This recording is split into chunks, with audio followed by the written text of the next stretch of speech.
এটা কি dual projection? হ্যাঁ, ডুয়াল প্রজেকশন এলইডি হেডলাইটস ওকে। এবং এটা অ্যাডাপটিভ হেডলাইটস। এটা আপনাকে হাই বিম অ্যাসিস্ট যেটা অটো করবে। কথার কথা হচ্ছে যে আপনি হাইওয়েতে যাচ্ছেন, সামনে কোনো গাড়ি নেই, হাই বিমও অটোমেটিক জ্বালিয়ে দিবে। সামনে কোনো গাড়ি আসলে হাই বিমটা অটোমেটিক ও ডাউন করে দিবে। ওকে। এবং যদি লুকস ওয়াইজের আমি কথা বলি, আপনারা তো বুঝতে পারছেন গাড়িটা কিন্তু অনেক চওড়া।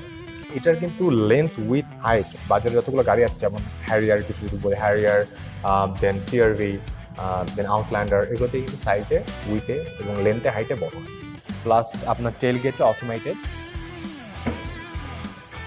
ওকে। এবং অনেকগুলো সেফটি প্যারামিটার আছে।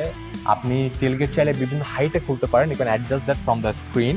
বিভিন্ন হাইট রেঞ্জ, যেমন যারা শর্ট পিপল রিচ করতে কষ্ট হয়, they can adjust it for various heights. এবং সেফটি ফিচার আছে, পিঞ্চ সেফটি আছে, যদি কারো কোনো হাত চলে যায় অটোমেটিক বন্ধ হয়ে যাবে এবং পুরোটা চলে যাবে, এটা ক্লোজ হবে না। Okay fine. প্লাস আমরা তো যেই বুট স্পেসটা অফার করছি, এটা হচ্ছে 410 litres of cargo space we are offering with the car. গাড়ির সাথে আপনার যে চার্জারগুলো দেখছেন, this is the home portable charger, this is the home charger we are providing. এই পোর্টেবল চার্জার কি আপনি কাস্টমারদের ফ্রি দিচ্ছেন? জি জি, পোর্টেবল চার্জারটা ফ্রি। ক্যামেরা আমরা পাচ্ছি এক্স্যাক্টলি কতগুলো? এক্স্যাক্টলি 6টা ক্যামেরা পাচ্ছেন আচ্ছা, গাড়িতে। তার মানে আমি 360 ভিউ পাচ্ছি। 360 ভিউ পাচ্ছেন, বার্ডস আই ভিউ পাচ্ছেন, অনেক ক্লোজ আপ শট পাচ্ছেন। যা আপনার এমনভাবে চাকাটা দেখাবে, যখন পার্ক করছেন চাকা জুম করে আপনাকে দেখাই দিবে, ওটা আপনি বুঝতে পারেন চাকাতে কিছু লাগছে কিনা, আপনি সেটা দেখতে পারবেন।